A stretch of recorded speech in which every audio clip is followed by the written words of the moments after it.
We live in an age of constant noise, relentless pressure. But sometimes the most profound silence hides the deepest terror. Some wounds heal. Others, they become doorways. For Mary, escaping one nightmare only led her to another, hidden in plain sight, where the very promise of peace became the ultimate predator. The world Mary knew had imploded. Days bled into a terrifying kaleidoscope of dust and screams, the relentless percussion of conflict shattering everything familiar. Her village, her home, her family, all devoured by the indiscriminate maw of war. She ran, propelled by a primal instinct, fueled by raw terror and the ghost of loved ones. She traversed scorched earth, dodged unseen threats, hid in the silent hollows of night until the distant crackle of gunfire became a fading whisper behind her.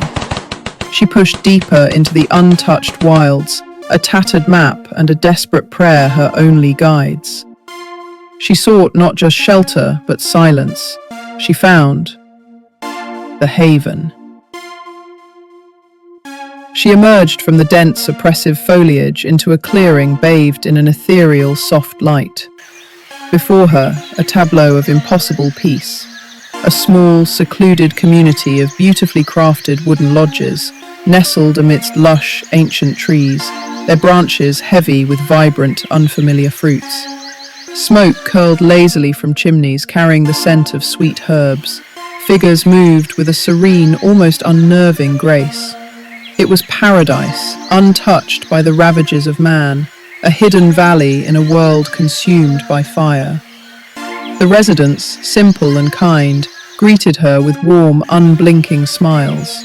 They offered her food, strange, delicious fruits and a sweet, thick tea, and shelter in a cozy lodge, dry and surprisingly comfortable. They offered her kindness and the most precious gift, peace. For the first time in months, Mary slept soundly. The nightmares that had clung to her like a second skin began to recede. The screams of her past slowly faded, replaced by the gentle rhythm of the rainforest and the quiet hum of communal life. She began to believe she could heal. This place, she thought, was salvation, but even in paradise, shadows can linger. Small discrepancies, barely perceptible at first, began to surface. The residents' unwavering serenity felt unnatural, their smiles fixed, almost painted on. They would sometimes gaze blankly into the distance for extended periods, their eyes distant, as if listening to something only they could hear. A strange, intricate symbol, like a tangled root or a complex knot, was carved into every lodge, every communal tool, and even worn as small pendants around their necks.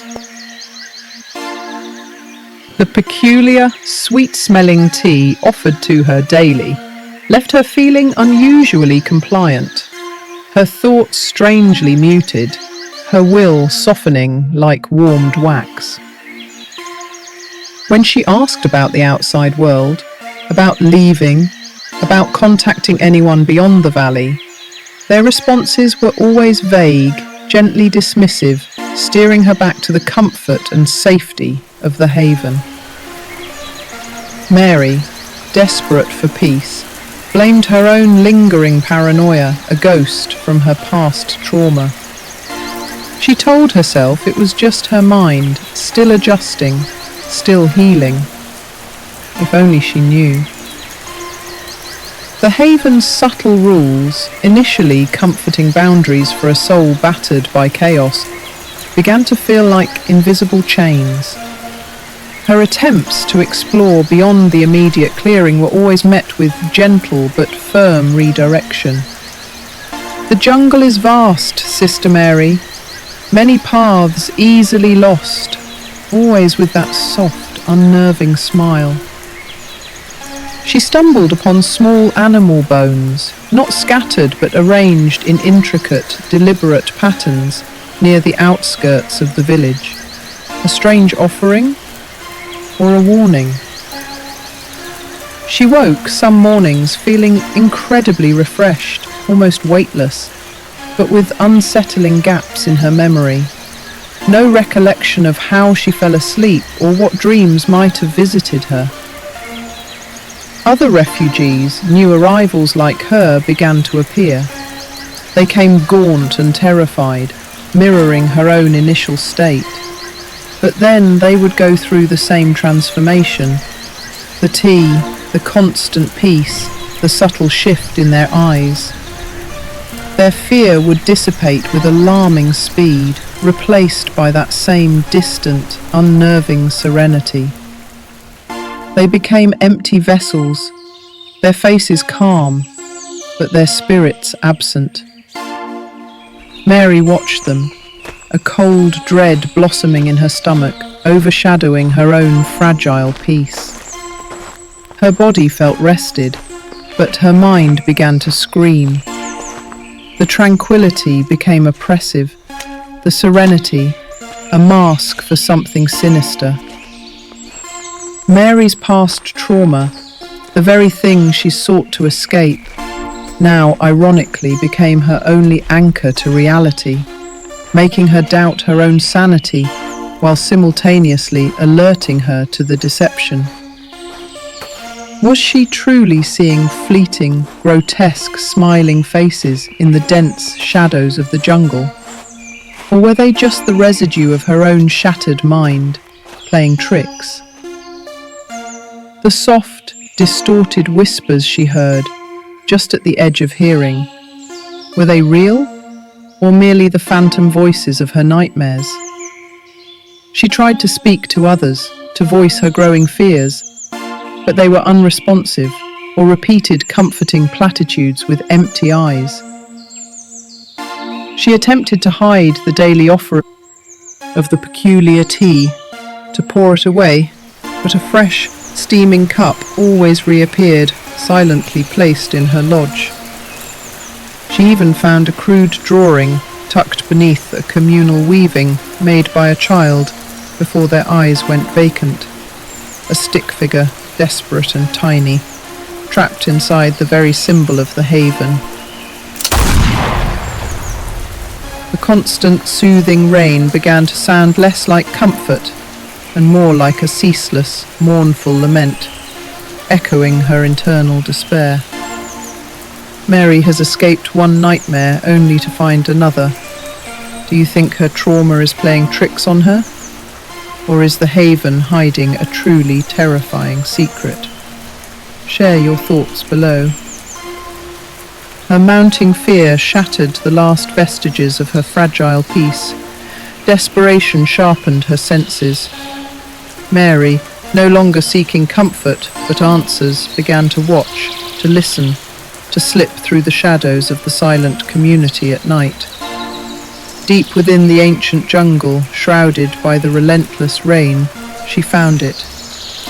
An ancient, overgrown temple, barely visible amongst the gnarled roots and hanging vines.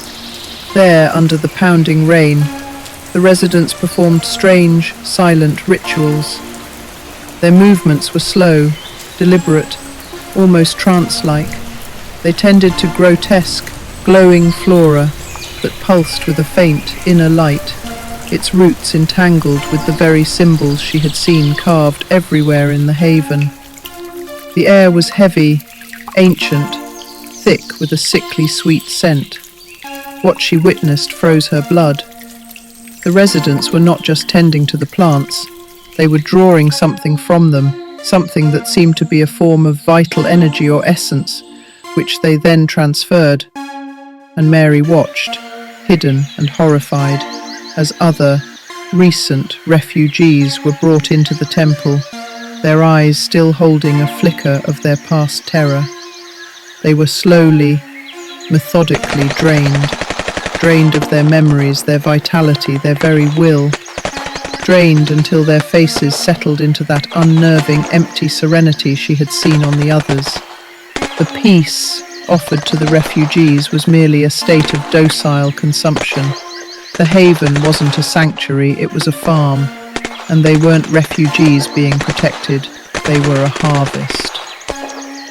Mary's own raw, unhealed trauma, the very vivid, visceral memories of war and loss, were what was resisting the process. They were making her aware of the horror, making her an anomaly, The constant tea, the endless soothing, was designed to dull those very memories, to make her palatable for the draining. The safety she had sought was a monstrous lie, a slow, insidious consumption. She had run from fire only to walk willingly into a slow, chilling decay. Her awakening had been noticed, the mask of peace shattered. The haven's residents, no longer serene hosts, became cold, silent hunters. Their fixed smiles stretched into something monstrous. They moved towards Mary, slowly, calmly, with an undeniable, terrifying menace. Panic, sharp and metallic, tasted in her mouth. Mary ran. Blindly, frantically, she tore through the dense, rain-soaked jungle. Every snapped twig, every rustle of leaves became a pursuing footstep. Her past trauma, the terror she had escaped, now became her tormentor. Flashbacks of bombs exploding and gunfire echoing in the streets of her home village merged seamlessly with the pressing jungle, making her escape a horrifying, disorienting nightmare. She was running from ghosts, both old and new. She was running from echoes straight into a new, insidious trap that threatened not just her body, but her very soul. The whispered voices, now loud and overlapping, offered false comfort, promises of peace if she would only stop, if she would only join them. Cornered finally against the roaring cascade of the waterfall, Mary faced the ultimate choice. The residents closed in, their faces emotionless, their eyes vacant yet filled with a chilling purpose. The rain was a torrent, a cold curtain between her and inevitable capture. She knew she could not fight them, not physically. They didn't want her body. They wanted what was inside her memories, her will, her very self. Her previous trauma, the raw, unyielding essence of her resilience, was what they wanted to consume. It was what made her unwell to them. To survive, she realized, she had to become well in their eyes. She had to become palatable. She had to make herself undesirable for their horrifying harvest. In a desperate, split-second decision, fueled by a terrifying clarity born of absolute despair, she inflicted a wound deeper than any physical scar. A drastic, self-harming act, perhaps severing a critical neural pathway or causing such immense, overwhelming mental shock that it broke her connection to her past, destroying the very essence they sought to consume. A strategic sacrifice of her most precious, painful memories, her very individuality, to make herself empty to them, to render herself useless for their vile purpose. She had escaped one trauma only to willingly inflict another upon herself, a profound, irreversible alteration. To survive, she had to become fundamentally changed, giving up what she once thought defined her. The haven, the supposed sanctuary, forced her to destroy the last vestiges of her own identity, leaving her with a different, perhaps deeper kind of scar. A hollowed-out piece, purchased at an unimaginable cost. Mary eventually found her way back to civilization. Weeks later, perhaps months, she emerged from the jungle's embrace, stumbling onto a deserted road, then a remote village. She was soaking wet, shivering, but physically unharmed. Yet her eyes, once haunted by the chaos of war, now held a profound emptiness, a distant, unnerving calm. Her expression was profoundly blank, traumatized in a new, unsettling way. She moved with a strange, unnatural grace, detached, as if viewing the world through a thick pane of glass.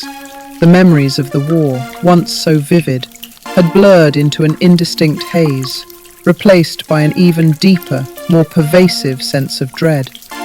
Her once fierce spirit had softened into an unnerving calm. She had escaped, yes, but she hadn't escaped whole.